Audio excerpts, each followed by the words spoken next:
goal lead into the break. Well, the dominance continued, and Ngobo was the next to profit. Lovely ball over the top, and then he too in turn deposited over the goalkeeper's head for the third.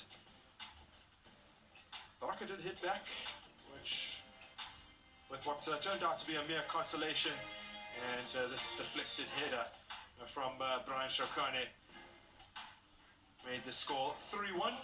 But Ngobo had his brace and moves to 3 goals for the season.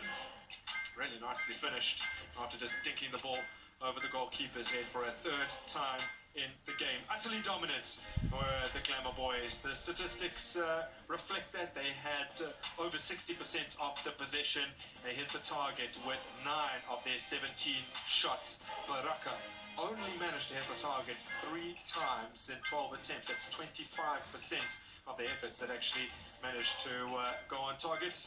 In terms of where the teams attempted to penetrate through, for both relatively even. Kaizer Chiefs with 29 attacks to Baroka's 21.